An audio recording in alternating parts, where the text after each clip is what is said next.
Muito bom dia a todos, dando sequência ao nosso ciclo de lives Ciência Policial em Debate, um projeto organizado pela editora Última Rácio. Para quem não me conhece, eu sou o Dr. Luciano Loyola, também tenente-coronel da Polícia Militar do Distrito Federal.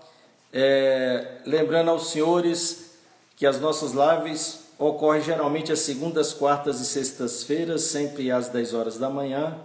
Hoje, excepcionalmente, estamos transmitindo na terça-feira em virtude da necessidade de ajuste na agenda dos nossos convidados.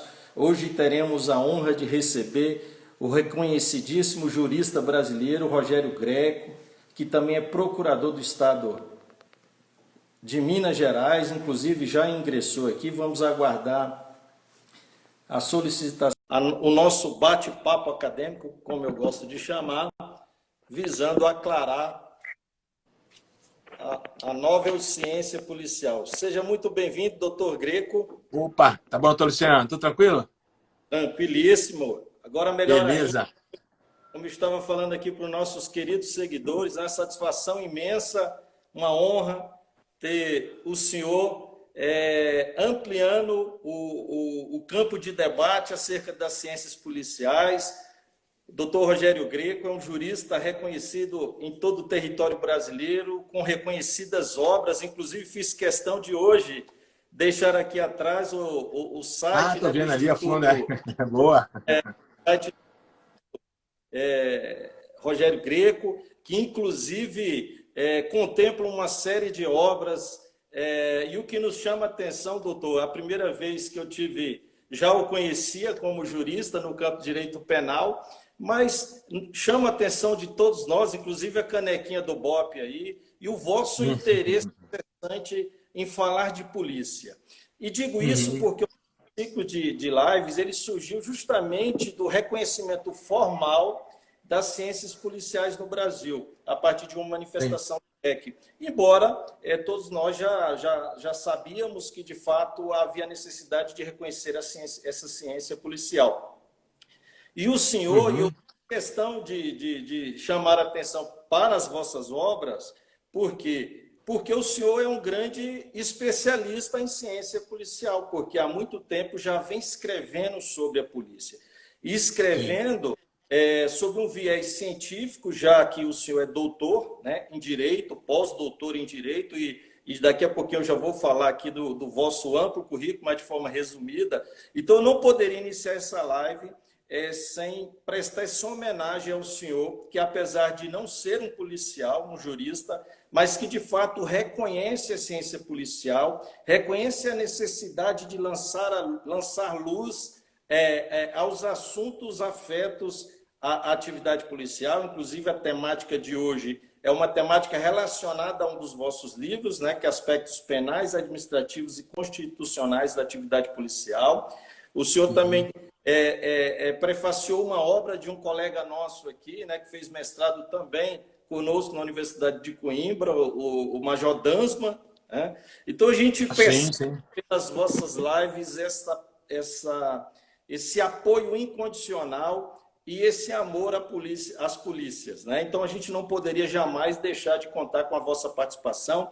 Como eu falei, o doutor Rogério Greco tem uma série de livros lançados, é pós-doutor, doutor pela Universidade de Burgos, é mestre em Ciências Penais pela Universidade Federal de Minas Gerais, especialista em Teoria do Delito pela Universidade de Salamanca, a mais antiga universidade europeia, é membro fundador do Instituto de Ciências Penais e da Associação Brasileira dos Professores de Ciências Penais, membro do Ministério Público de Minas Gerais desde 1989, membro eleito para o Conselho Superior do Ministério Público durante os anos 2003, 2006 e 2008, palestrante em congressos e universidades em todo o país e no exterior, professor de Direito Penal, embaixador de Cristo e administra o Instituto Rogério Greco, como eu falei, um instituto de pesquisa e atividade de extensão no direito, com ênfase também na atividade policial. Então, é uma iniciativa de relevo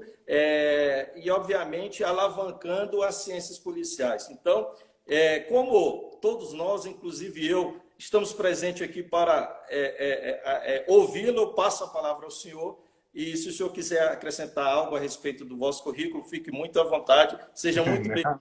Obrigado, doutor.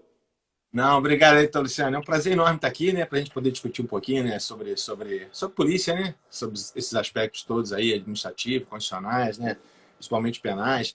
A gente tem vivido um momento muito complicado, né, e a cada dia, ao que parece, a tendência é piorar, né. Então a gente tem visto aí essas decisões aí absurdas do STF. Eu tenho muito contato com a Polícia Militar do Rio, né? Especialmente alguns grandes amigos lá que eu já fiz há muitos anos, quando eu fazia muitas preleções lá no BOP do Rio. E essa amizade dura, né? E então a gente fica dividindo aí essas angústias todas. A gente vê, eu estava conversando ontem com o Major Novo, que hoje é subcomandante do Choque no Rio. Foi quando eu conheci o Novo, isso há quase 15 anos, ele era tenente ainda no BOP. Então, assim, a gente fica vendo, né, essas decisões, a gente fica pensando onde é que isso vai parar, né? Então, a gente não sabe, na verdade, se é ingenuidade ou má fé. Então, o que esses caras estão fazendo. Porque, assim, isso é realmente um absurdo, né? Então, a cada dia piora. E, assim, eu fico pensando, será que esses camaradas conhecem realmente uma comunidade? Será que eles já entraram numa favela? Será que eles sabem como é realmente a violência no Rio? Como é que as coisas funcionam, né? Como é que a gente está vivendo no Brasil, em termos de facções criminosas? Ontem teve uma operação aí fantástica, né? Que envolveu aí mais de 1.000 policiais, né? Contra o PCC. E, assim, isso tem que acontecer de uma forma contínua, isso não pode parar. Porque essas facções criminosas, elas têm que ser sufocadas. Então, se de um lado a gente está tendo essas medidas, né, como aconteceu aqui em Minas, né, com a turma aqui fantástica aqui da CORE, aqui da Polícia Militar, junto com a Polícia Federal. Então, como a gente está vendo umas medidas nesse sentido, por outro lado, se houver um afrouxamento absurdo, né, que o Supremo Tribunal Federal está forçando a Polícia do Rio a fazer, assim, isso na verdade isso é surreal. É surreal. Então, assim, enquanto todo mundo quer estrangular as facções criminosas, no Rio, o Supremo Tribunal Federal quer afrouxar. E o que eles não sabem, na verdade, ou se sabem, eles são assim, eles agem com uma má-fé assim, extraordinária, é que a violência no Rio é uma violência sui generis. Então, se a gente hoje, né, essa violência está se espalhando pelo Brasil inteiro, por conta principalmente daquilo que aconteceu com as UPPs no Rio, né, que começaram aqueles choques de ordem em algumas comunidades, né, o Estado retomando seu território no Rio e fez com que esses traficantes começassem a migrar, não só... Porque antigamente, quando a gente via aquele tráfico de drogas, né, com aqueles traficantes portando fuzis, né, com aquela coisa do domínio territorial, isso era basicamente na cidade do Rio. Nem no estado do Rio era assim. Então, a gente tinha cidades no Rio muito tranquilas. Então, você ia para Petrópolis, Teresópolis, Friburgo, até a própria região dos lagos do Rio. O tráfico sempre teve em todo lugar, mas não com esse tipo de agressividade que era na capital. Então, com o comando dos morros, aquela coisa toda. Com o início das UPPs, esses traficantes começaram a migrar para o estado. Então, para outras cidades do estado. E depois disso começaram a migrar para o Brasil inteiro. Então hoje a gente vê, né, no Brasil inteiro essa disputa, na verdade, aí, por todos os estados, entre o Comando Vermelho, entre o PCC. O PCC é uma facção extremamente organizada. Então por isso que quando a gente vê uma operação como essa que aconteceu ontem, pô, assim, é de aplaudir de pé. Né? Então a gente vê, por exemplo, um sujeito no Ministério da Justiça, né, um amigaço que eu tenho lá da Polícia Federal, que é o Bettini, criando aquele programa Vigia, né, que é um programa assim onde você começa a ter um controle mais efetivo das fronteiras, das divisas. Então, quando você vê, né, a polícia cumprindo o seu papel, e por outro lado, o Supremo Tribunal Federal tentando enfraquecer a atividade da polícia, ele fala, porra, alguma coisa está errada. Alguma coisa não está batendo aqui. Porque enquanto a polícia ela está dando seu esforço máximo para tentar resolver o problema da violência, tentar resolver, né, esses problemas que já assolam o Brasil aí há muitos anos, e você vê um tribunal federal tão leniente assim, sabe? Eu não sei, honestamente, eu não sei o que dizer. Agora mesmo eu vi a declaração do ministro Fachin dizendo que em 2022 nós temos que optar ou por uma democracia ou por um... Isso é ridículo, honestamente. Eu acho que o ministro do Supremo Tribunal não tinha que abrir a boca para dar nenhum tipo de declaração. Porque, assim, toda vez que eles falam coisas erradas. Então, sabe, a gente vai ficando desestimulado. Não, Porque tudo depende deles, né? se o senhor me permite um comentário, é interessante o seguinte, como eu estava falando, é por isso que há necessidade, de fato, de termos pessoas como o senhor falando, escrevendo sobre polícia, levando ao público geral o que de fato é a ciência policial. E o senhor fala por conhecimento, apesar Sim. de não ser policial, tem uma paixão, gosta da polícia, tem Uhum. amigos da polícia e vive a realidade policial. A grande questão que eu sempre falo para os meus alunos, doutor Greco, que uma legislação realizada, idealizada no modelo europeu, e basta ter exemplo, no caso de Portugal, em 2017 tiveram 60 homicídios em todo Portugal. No Brasil, no mesmo ano, foram mais de 60 mil homicídios. Então, você tem um olhar, uma reflexão, um direito formatado numa realidade completamente distinta do estado de guerra que vivenciamos no Brasil, e diga-se de passagem, não só no Rio. Aqui no DF já temos preso oriundos de facções criminosas como o PCC, e é comum a apreensão de armas e prisão de elementos, inclusive com tentativas de resgate no nosso presídio federal. Então é uma realidade que a gente vive urbana em todo o Brasil.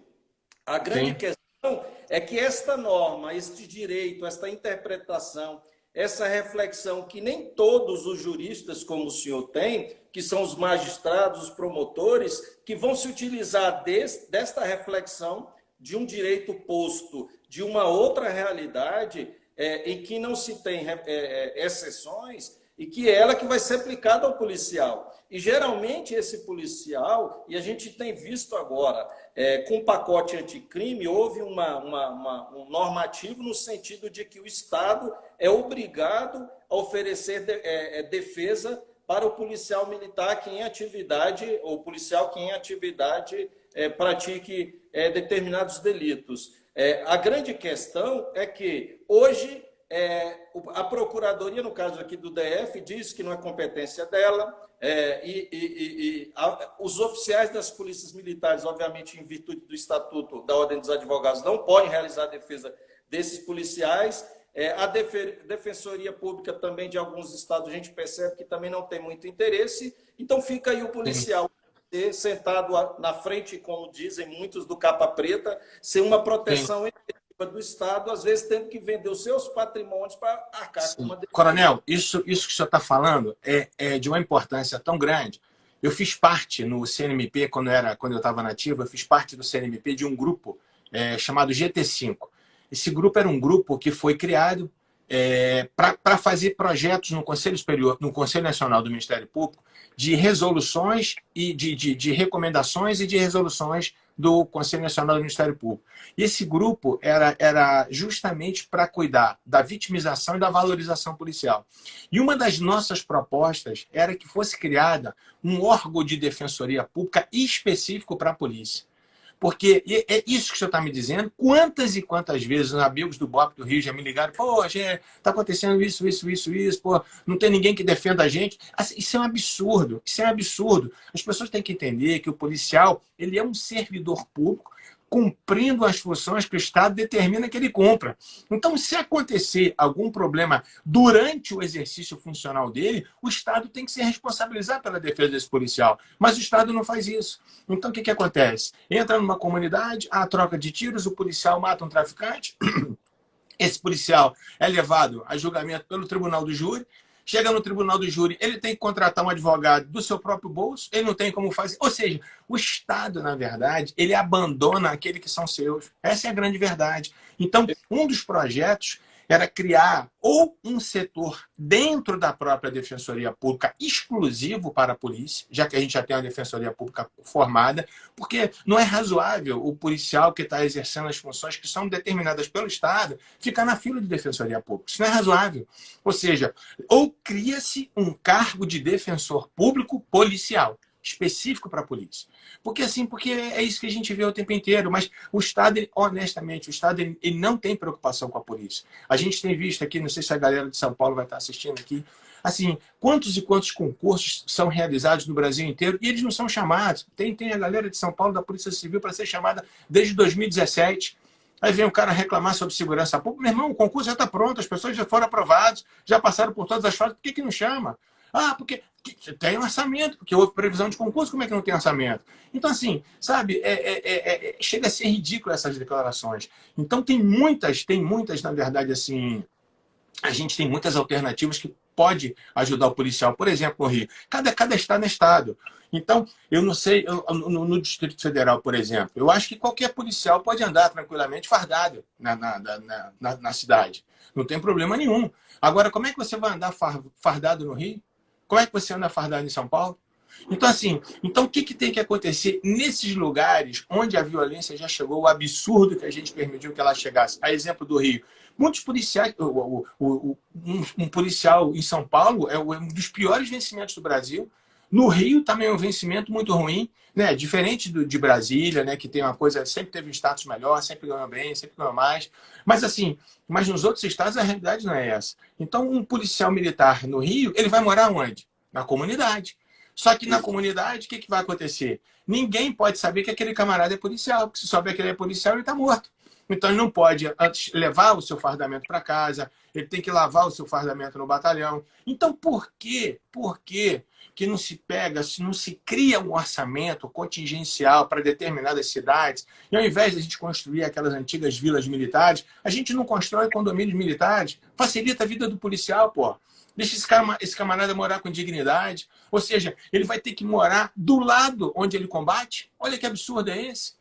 Então, assim, o Estado ele não se preocupa com a vida do policial. A grande verdade é essa. Então, né, o Fernando está dizendo aqui que o salário no Rio é em torno de 13.500. Amigo, se você for pagar um aluguel de um barracão, é R$ 1.200. Então, assim, ele tem que comer, ele tem que se alimentar, tem filho na escola, tem uma série de coisas. Sabe? A gente tinha que buscar alguns exemplos, como o senhor falou, que muitas leis lá fora não se aplicam ao Brasil. E é verdade. Eu fiz um curso de terrorismo e contra-terrorismo na Espanha, e eu tive aula com o chefe de polícia espanhol. Ele deu um dado para mim naquela época, né, quando a gente no Rio tinha a cada 2 dias e meio, um policial ou ele era ferido ou ele era morto. E na Espanha, ele me deu um dado que em Madrid, deu um dado para a turma, né, que em Madrid, no ano de 2014, pô, Madrid é uma cidade do tamanho aproximado de Belo Horizonte, 4 milhões de habitantes, alguma coisa assim. Em 2014, em Madrid, tinham acontecido 15 homicídios durante o ano inteiro. E a maioria desses homicídios por conta de violência doméstica. Não tinha nada a ver com violência urbana. Não tinha nada a ver com criminalidade, né, fora do lar. Não era isso. Quando o camarada falou um dado desse, eu falei, nós já cauterizamos o nosso sentimento com relação à violência. A gente acha normal. 15 homicídios eu tenho aqui, pelo menos em uma sexta e um sábado em Belo Horizonte. Cada final de semana. Então, assim, e a gente acha normal isso acontecer. Isso não é normal. Isso não é normal. Doutor Rogério, como o próprio colega aqui, o participante, mencionou, a questão do bico. E, de fato, tudo isso que a gente está conversando aqui tem um efeito colateral. E o efeito colateral é sentido pela sociedade, porque o policial ele não se vê protegido, isso, de certa forma, abala a própria atuação dele. Por quê? Como ele sabe que ele não tem respaldo jurídico, ele vai pensar 2, 3 vezes antes de agir. E a grande questão é o seguinte, enquanto um bandido, por exemplo, numa troca de tiros, ele só tem uma preocupação, que é matar o policial tem várias preocupações, porque ele sabe se ele atirar na pessoa e ele estiver correndo, se ele atirar Coronel, em determinado lugar. Esse Supremo, ele é tão absurdo, o Supremo é tão absurdo, que nessa decisão do Fachin, proibindo, inicialmente, a primeira decisão dele, proibindo a polícia de entrar nas comunidades por conta da desculpa do Covid, que isso é uma desculpa, né? Os bailes funk estão acontecendo direto, ninguém está preocupado com o Covid. Então, assim, parece que eles não raciocinam. Soltar 35 mil camaradas que estavam no sistema prisional por conta que lá dentro eles vão ser contaminados, esses caras estão achando que esse camarada vai sair do sistema prisional, vai ficar na casa dele, dentro do quartinho dele, como a gente está aqui preso. Ele acha que um negócio desse vai acontecer. Pensa, isso chega a ser ridículo, né? Mas na decisão do Fachin, a coisa é tão ridícula, que ele determina que o policial avise quando ele for efetuar o disparo. Como o senhor está dizendo, o policial não entra na comunidade atirando. Ele atira, como regra, quando ele é recebido a tiros e ele repele isso. É assim que funciona. Quem atira a esmo é o traficante, é o vagabundo. E ele atira e ele não se preocupa se o tiro vai pegar em criança, se vai pegar em algum morador da comunidade. Ele não se preocupa com isso. Então, um camarada que pensa dessa forma, assim, só pode ser má fé. Ou o desconhecimento absoluto que acontece numa comunidade. O camarada colocar uma submetralhadora, hoje, como eles têm, ponto .40, ponto .30, ponto .50, e atirando a esmo em todo mundo, sabe? E assim, e aí o que acontece? Quando existe, agora, quando tinha as operações policiais e morria alguém na comunidade, o primeiro culpado disso era a polícia militar. Aí a imprensa vinha, aquela coiseira toda, né? Foi a polícia militar, prende os fuzis de todo mundo, beleza. Só que agora a polícia militar não está fazendo as incursões. E as guerras são ou entre facções ou entre milicianos e facções. Então a guerra hoje é essa. E as pessoas estão morrendo. Só que estão morrendo e essas pessoas agora não veem a televisão. Então, assim, esses caras são tão ignorantes, eles são tão estúpidos, que eles não sabem que quando a comunidade vem à televisão, elas são forçadas pelos traficantes. Só que quando existe guerra entre os traficantes, ninguém aparece na televisão. Ninguém vem reclamar de absolutamente nada. Que o filho foi morto, que a mãe foi morta, que a avó foi morta. Ninguém reclama. Porque, assim, essas pessoas são subjugadas pelo tráfico. Assim, isso é tão claro, isso é tão evidente. Agora já saiu uma estatística, coronel, assustadora. Isso realmente ia acontecer e já está acontecendo. Hoje, essas forças do mal, né, esses traficantes, já tem um contingente maior do que o contingente da Polícia do Rio. Então, assim, se a gente não tomar cuidado, isso vai ser, já é uma cidade sem lei, né? Você não pode andar em qualquer lugar tranquilo. Você não pode, por exemplo, né, ter o direito de andar numa Avenida Brasil, de andar numa linha amarela, numa linha vermelha, porque a todo momento esses caras interrompem e começam a fazer arrastão. Então, assim, mataram foi ontem ou anteontem, uma menina de 27 anos, não sei se ela, acho que era do Exército, sabe, assim, sem fazer nada, coronel. A menina, todos estavam para fora, do lado de fora do carro. O camarada simplesmente foi, atirou e matou a menina. Então, assim, qual é a lógica disso? Qual é a lógica do razoável? Enquanto a gente vê a polícia tentando cumprir o papel dela, tentando estrangular as facções criminosas, né? Tentando realmente assim, né? Por exemplo, foi um rombo aí de mais de 200 milhões que eu soube ontem, aí, com o trabalho fantástico da polícia, né? Tirando. Porque quando a gente começa a cortar o financiamento dessas facções, eles entram em desespero. E é isso que tem que acontecer. Você começa a prender as lideranças, tem que começar a prender por cima, porque quando você começa a prender as lideranças, eles se desarticulam. Então, assim, até vão ter outras lideranças, claro que sim. Mas até chegar, se a gente for sufocando, é isso que a gente faz. Mas não, o Supremo, ele nada, ele no sentido completamente contrário, ele rema contrário. Porque enquanto a gente está tentando sufocar, ele está dando guarida para o tráfico. E o que eles não sabem ou não querem saber, é que essa violência que a gente vê, ela não existe só nas comunidades cariocas. As violências, elas existem principalmente nos subúrbios do Rio. Esses caras já estão assim ampliando assustadoramente o território, entre aspas, né? O território que eles acham que é deles. Então, hoje eu tive com o BOP na retomada do Alemão, eu tive em muitas comunidades com o BOP, e assim, e as barricadas que esses caras fazem para poder impedir o acesso do Estado é uma coisa absurda. E cada vez eles vão ampliando. Então, assim, eles têm tempo para ter essas estratégias, quanto mais quando não tem as incursões policiais. Eu conheci, em algumas situações, barracos, coronel, que por fora eles eram de tijolos, como qualquer barraco de comunidade. Por dentro, concreto. Então, em cada muro daquele barraco, lá em cada parede daquele barraco, os camaradas colocavam seteiras, né? Eles colocavam um cano de PVC para que eles pudessem colocar o fuzil. Então, eles atiravam na polícia, a polícia, obviamente, não vai acertar ninguém, não tem como. E eles com a visão privilegiada. Então, cada vez mais essas coisas vão acontecendo. Cada vez mais a polícia vai ficando vulnerável. Então, porque eles têm tempo para fazer tudo, porque a polícia não pode mais fazer incursão. Então, assim, isso é um verdadeiro absurdo. Honestamente, a gente já está chegando num caos social por conta disso. E, doutor Rogério, é interessante mencionar também que essa ampliação do território ele também se dá no campo político. E a gente tem N exemplos de vereadores e outras, né, personalidades, que não convém aqui mencionar, que, de certa forma, compõem o poder executivo, o legislativo, que, de certa forma, são orientados por essas facções para justamente defendê-los, né? E aí fica o policial, né? Às vezes o comandante de uma certa operação lastreado por uma decisão política.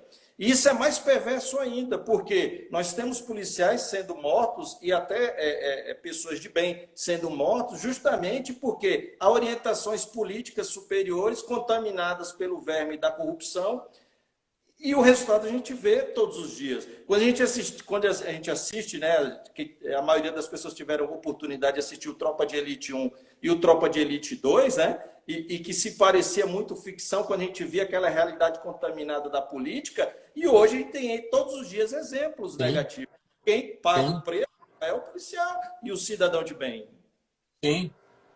Sim, e a Operação Lava Jato ela demonstrou isso. A gente vê no Rio, por exemplo, em São Paulo também, com essas facções criminosas, tanto o Comando Vermelho como o PCC, bancando as pessoas para poderem estar dentro da polícia, no Ministério Público, na magistratura, no Poder Legislativo. Assim, eles estão agora com as características assim, realmente como acontece com as máfias italianas. É desse jeito. A gente está com uma infiltração do poder que é um negócio absurdo. As milícias começaram muito bem com isso no Rio. Então, tinha naquela época lá do Jerominho, não sei o quê, tinha deputado, tinha vereador, sabe? Eles estão assim, eles estão no poder. E esse é o nosso grande problema. E a gente está lidando com isso com uma forma assim, sabe, tranquila, como se fosse só o bandido pé de chinelo. Não é, pelo contrário. Um vagabundo desse não sabe lidar com milhões e milhões e milhões de dólares.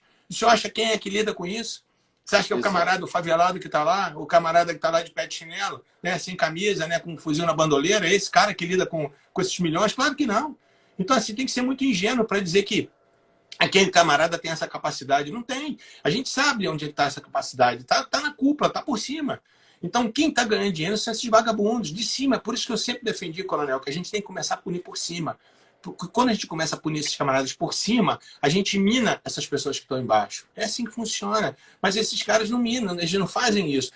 Eu vi recentemente a declaração do Marcelo Freixo, dizendo que tinha que anistiar uns presos de tantos anos para trás. Meu irmão, pô, pergunta se ele quer anistiar o camarada que matou a Marielle. Pergunta se ele quer fazer isso.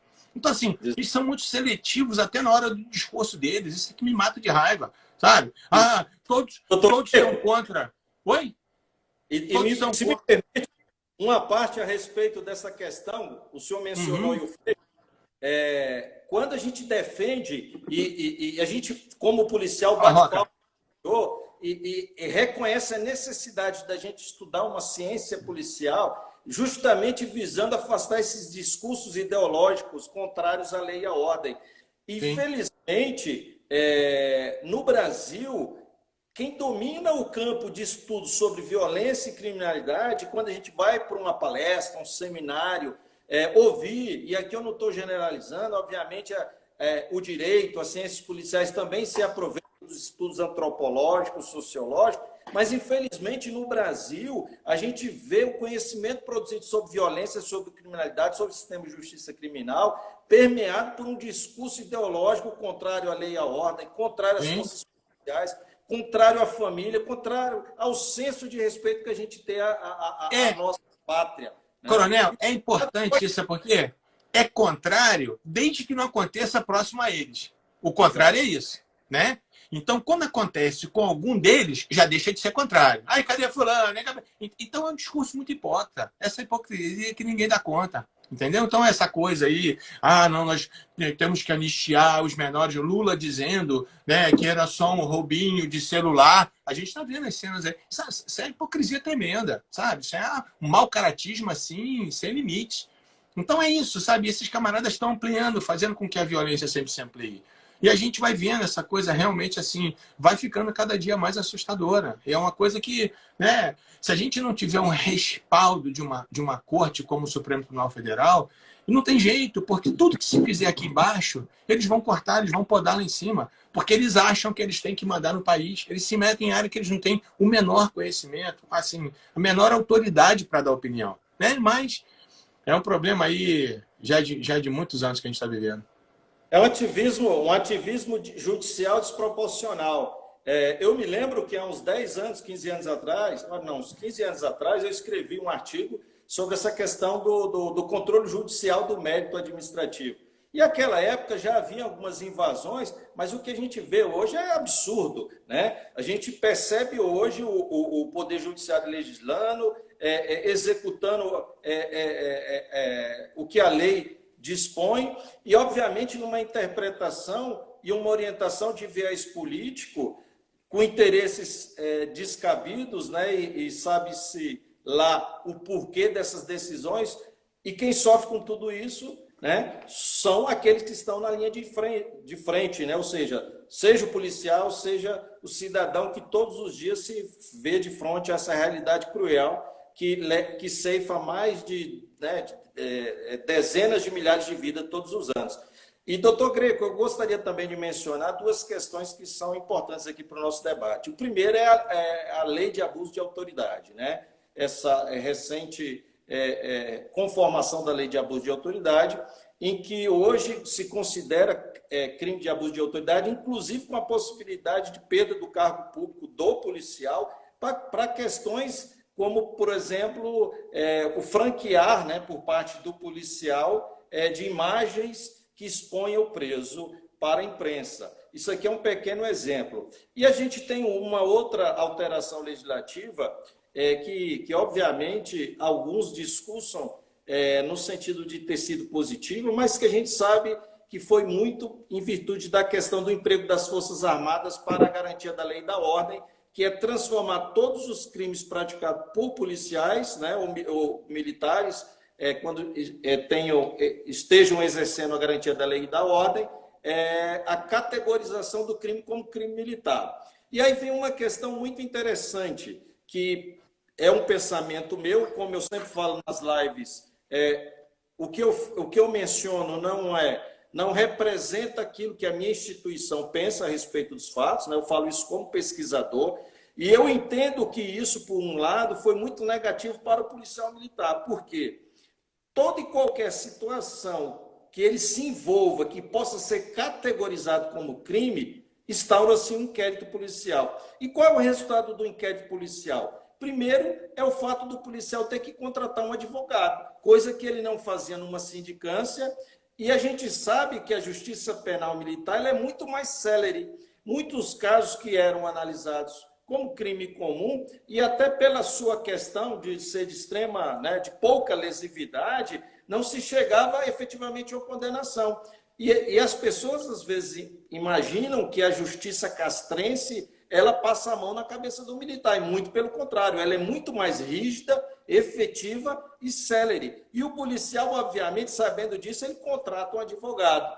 E hoje a maioria dos policiais, depois da edição dessa lei, estão respondendo a inquérito e sendo denunciados, né? Então, a gente percebe que cada vez mais o policial se vê desprotegido, acuado, e, obviamente, o reflexo vai ser a questão dele ter muito mais cautela quando ele for trabalhar. Só que, além de uma possibilidade de aumento da incidência criminal, né, dos índices criminais, a gente vai ter policiais perdendo a vida. Sim. Não, você tem razão. Sim, sim, sim. E assim, isso não é que quando a gente fala alguma coisa com relação à lei, né, que prevê os crimes de abuso de autoridade, a gente quer que o policial abuse, não é absolutamente nada disso.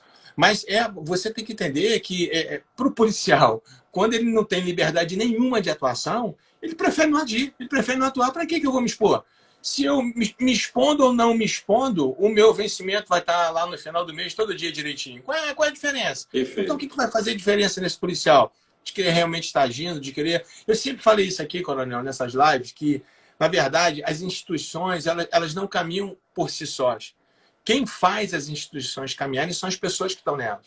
Então, se eu tenho um comandante, um camarada que realmente assim é proativo, quer resolver, vai ser sensacional. Mas eu posso ter outro que é um servidor público, que para ele tá bom, do jeito que tá. Vamos fazer o nosso aqui, e é isso que vai acabar acontecendo. Só que eu acho engraçado é o seguinte, voltando aqui a criticar o Supremo Tribunal Federal, a gente viu nesses inquéritos aí que foram instalados dos atos antidemocráticos, das fake news, um monte de abuso de autoridade praticado por ministro. Agora eu quero ver se esses ministros vão ser processados. Não oferecer, não fornecer o inquérito, né? Não ter acesso ao inquérito, como está na lei de abuso de autoridade, tudo isso eles fizeram. Então, quer dizer, então é muito fácil punir quem está lá na ponta, quem está lá no finalzinho da corda. Agora quero ver punir os camaradas que estão em cima. Então é isso que a gente tem vendo. E não deixa de ser mais uma das hipocrisias que a gente tem vivido aqui no Brasil, né? Tá ouvindo um barulhão aqui, Coronel? Que tá, a turma da Polícia Penal está aqui na Assembleia Legislativa, aqui, reivindicando aqui. Perfeito, perfeito. Não, e é interessante também a gente perceber, e há um movimento, por outro lado, doutor Greco, de profissionalização e de e de trazer, de certa forma, a cientificidade para a labuta policial.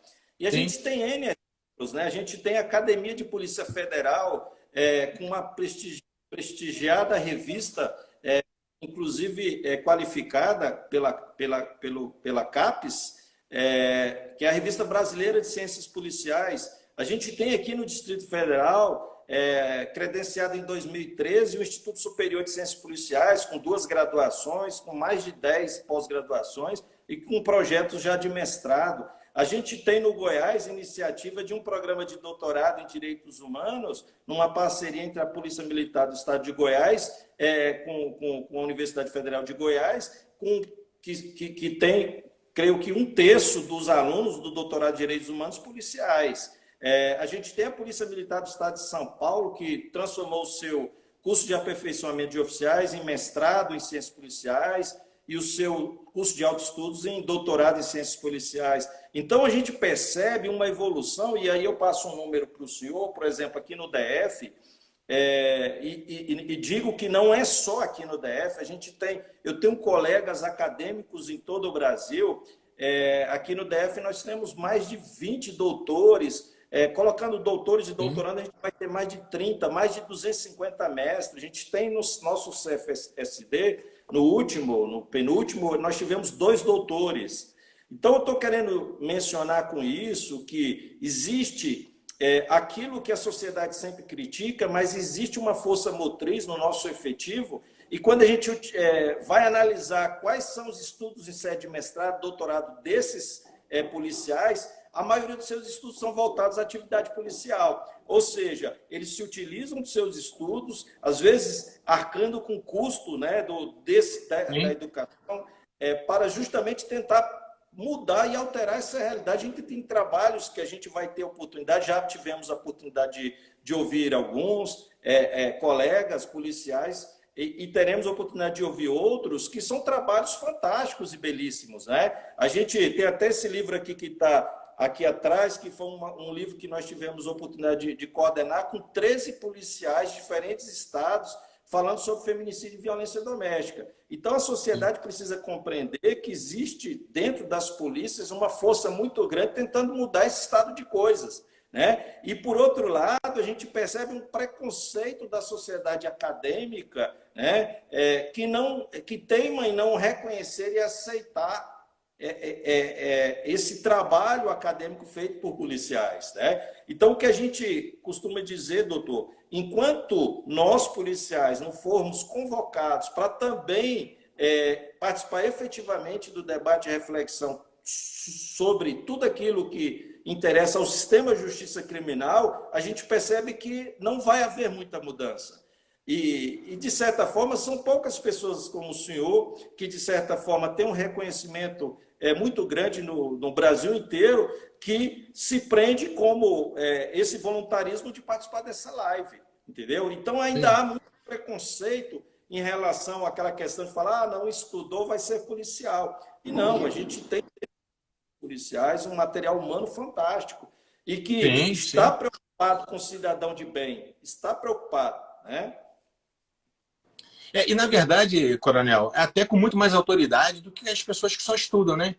Porque uma coisa é você entender aquilo academicamente, você fazer uma ideia do que seja. Outra coisa é você experimentar, né? Então, quando o policial ele envereda por esse lado acadêmico também, com certeza a gente tem trabalhos melhores que um sujeito que é só acadêmico. Outro dia não, já faz um tempo, eu vi uma declaração de uma socióloga que eu quase caí para trás. Ela disse que no Rio, para que o senhor tenha uma ideia, ela disse que no Rio os traficantes têm fuzis porque a polícia usa fuzil. Olha a inversão de valor. Então, para ela, os traficantes eles usam os fuzis porque a polícia carioca usa os fuzis. Isso é um desconhecimento histórico absurdo. Isso é uma ignorância tremenda. Então a gente não vê polícia no mundo inteiro utilizando fuzil, a não ser as polícias que lidam com terrorismo. Fora isso, né, o fuzil é uma arma de guerra. O policial do Rida, durante muito tempo, ele teve seu armamento inferior dos traficantes. Então, teve que se especializar por conta do absurdo que chegou ao tráfico. E a tendência agora é piorar. É só piorar, né? Hoje a gente já vê no Rio, inclusive, Coronel, a utilização dos drones pelos traficantes e pelos milicianos para um saber o território do outro. A coisa está tecnológica, a bagunça toda está tecnológica. Então, assim, né? Infelizmente, a gente vai viver um momento aí de Deus nos acuda, porque esses camaradas realmente eles não sabem aquilo que eles estão fazendo. Eles não têm a menor ideia, né, da burrice que eles estão fazendo. E ao invés de entregar, né, isso às pessoas que conhecem, não. Eles querem resolver um problema que eles não sabem exatamente o que se passa. É interessante a gente perceber que esses debates que são realizados sobre segurança pública, violência e criminalidade, a gente tem aí uns 10 a 15 pesquisadores que, de certa forma, estão em todos os congressos, né? E se a gente for verificar, desses 10 a 12, 90% tem um discurso muito ácido em relação à polícia e ao poder público constituído, né? E por isso que é interessante essa participação do policial, e também é interessante a gente perceber que os acadêmicos da polícia, por assim dizer, eles sofrem dupla discriminação. E quando eu falo acadêmicos, a gente tem acadêmicos, eu tenho aqui um colega que ele é mestre em desenvolvimento sustentável e é caveira, né? Tem mais uns 2 ou 3 colegas. Não, eu dou um exemplo aqui em Minas. Aposentou recentemente o Francis, o Major Francis aqui em Minas. O Francis, ele era exclusivista do BOP aqui de Minas, né, do nosso estado, e com 3 pós-doutorados. Pois é. Mas é isso que eu digo. Então, assim... E o que a gente conversa com os policiais por exemplo, a gente vê os grupos de ações táticas, né? E geralmente há uma discriminação na sociedade e também dos próprios policiais, né? Não, esse cara aí, ele não tem cérebro, ele é bom, ele é operacional, ele é bom para a área tática, mas é um ledo engano, porque, por exemplo, a atividade de um explosivista, o que ele tem que conhecer de química, de física, né? Para desarmar um artefato ou para inserir um artefato. Por exemplo, um atirador de precisão, o que ele precisa saber, temperatura, deslocamento do ar, do calor, da carga do projetil, tudo isso é ciência. E o que eu sempre tenho falado para os policiais é que o debate e o estudo, obviamente, ele é permeado pelos mestres e doutores, mas ele tem que contemplar uma participação de todos, até do especialista, do graduado, porque a ciência policial é uma ciência diferente, porque ela se alimenta de várias ciências, mas também da prática cotidiana do policial. Então, e ela também tem o interessado, o maior interessado é o policial que está na ponta da lança, porque o policial ele deixa de ser objeto de estudo para ser agente também produtor de conhecimento, afeto, aquilo que ele desempenha todos os dias nas ruas. E o que eu sempre tenho falado, doutor Greco, é o quê? Que a gente, obviamente, tem inúmeros institutos e núcleos de estudo sobre violência nas diferentes universidades brasileiras e a gente não pode descredibilizar totalmente aquilo que eles fazem, né? A gente tem a Universidade Federal de Minas Gerais, o CRISP, com mais de 30 anos fazendo análise criminal. Não estamos aqui discriminando e, de certa forma, dizendo que esse conhecimento não é hábil. É sim muito hábil. O que a gente está falando é a necessidade da polícia, que de fato exerce essas funções, assumir o seu protagonismo, e não alguns policiólogos de plantão, né? Então, é interessante a gente perceber que, de fato, o policial que trabalha na rua, ele é a pessoa mais hábil a se manifestar sobre a atividade que ele está exercendo. É lógico que o olhar crítico, reflexivo também é importante, né? Mas o que não pode é haver uma inversão. É o policial ele não se manifestar a respeito da atividade dele.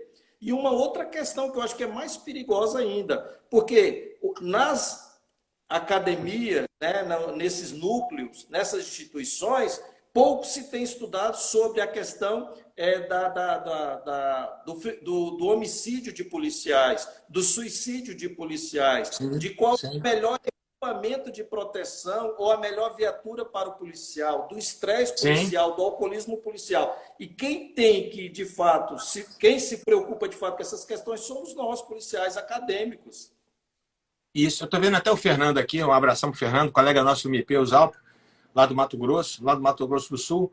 O Zalpa fez parte também desse grupo, né, desse GT5 que eu falei com o senhor de vitimização e valorização policial. E um detalhe interessante que a gente identificou, existe um livro muito bom de um militar americano chamado Matar.